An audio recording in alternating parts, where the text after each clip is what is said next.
A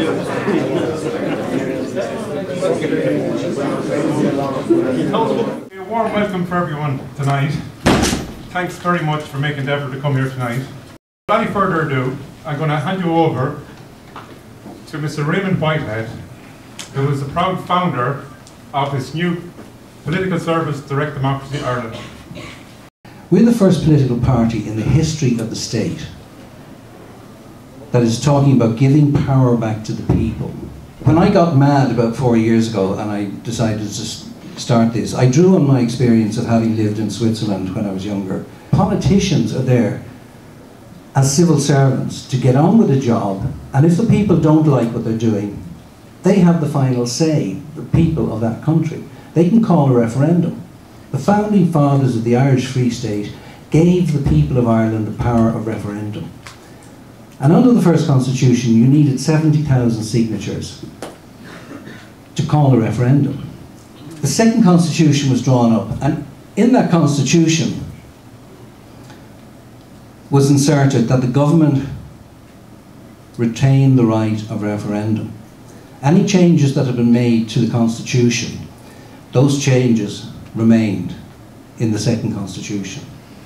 It wasn't even raised as an issue what they had done.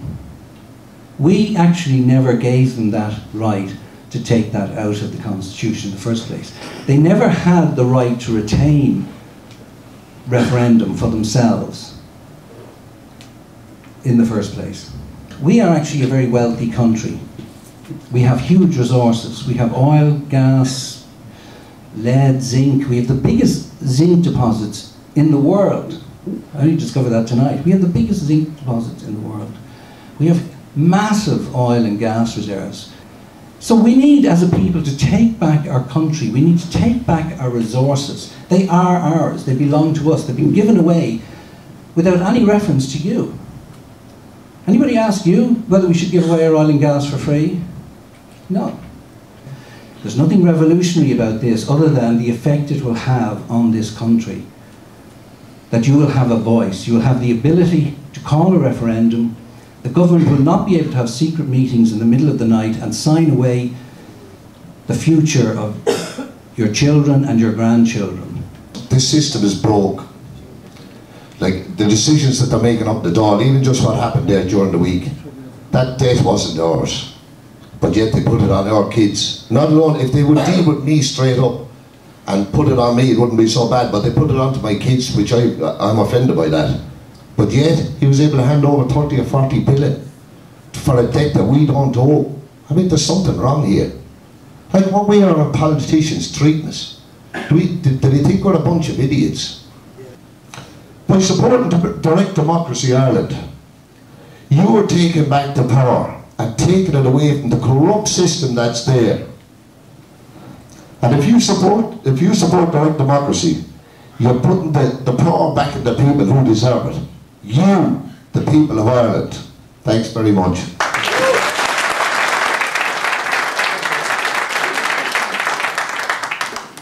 The system is broke.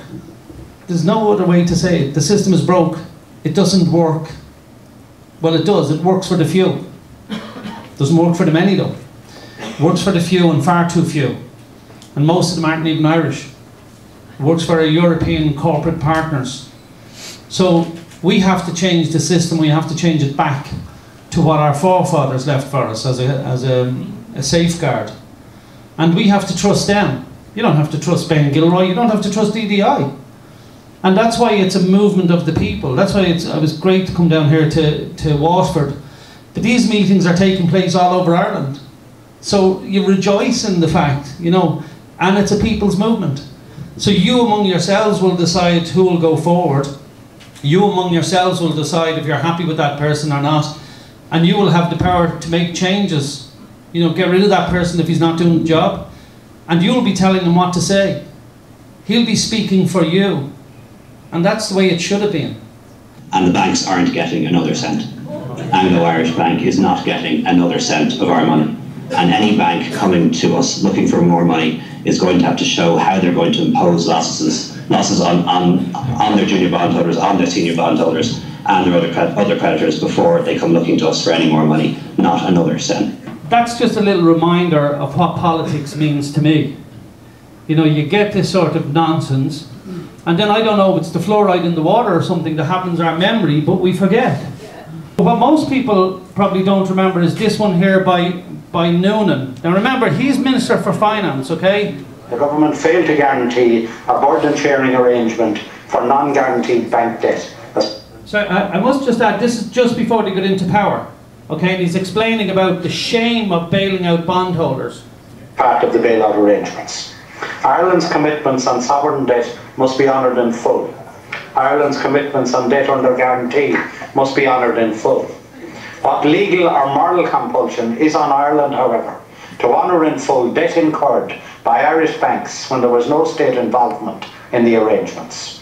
These loans were entered into freely by willing lenders and willing borrowers with absolutely no state participation. The interest rate charged represented the risk at the time, and there never was a state liability. It is obscene that liability for these loans is now being transferred to the Irish taxpayer, and in many respects to the poorest of the Irish taxpayers. There is 10 billion of subordinated debt in the Irish banks. There is 15 billion of non-guaranteed senior debt. The Irish government and the Irish taxpayer has no liability whatsoever for these debts. But the bailout deal is now forcing them to accept liability because the bailout deal puts this imposition on them. So the Minister, in his budget, reduces social welfare payments. He punishes the blind, the disabled, the widows, the carers, the unemployed. He taxes the poorest at work, and for what? So that the taxpayers can take on the liability for debts that the country never incurred and that arose from private arrangements between private institutions. What a disaster, what an obscenity. How can the government stand over it? How can our European colleagues stand over it? When the deal was agreed, there was an attempt.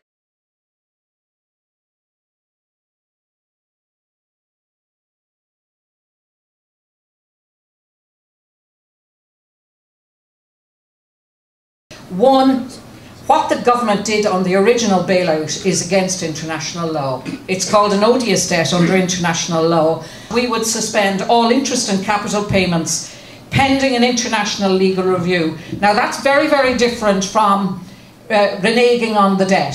It's suspending capital and interest payments pending an international legal review because it is illegal under international law.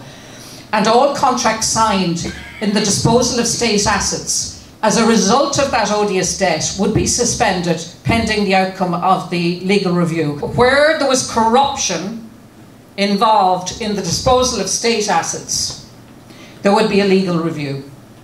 And we have many instances of corruption in the disposal of state assets. One, for instance, Ray Burke was the only person in the office. He dismissed the civil servants, asked them to leave the room. He was the only person in the office when the contract was renegotiated.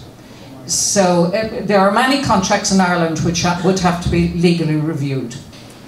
If you want to keep pace with inflation, you actually need an increase in your wages in the region of between 8 and 12% per year. Otherwise you're getting poorer by the day. Basically what we have is, in Europe at the moment, over 500 million people living in a political and economic system no one voted for. And 80% of Irish law now is coming from a body nobody voted for. And we fought for our independence. Well, I didn't.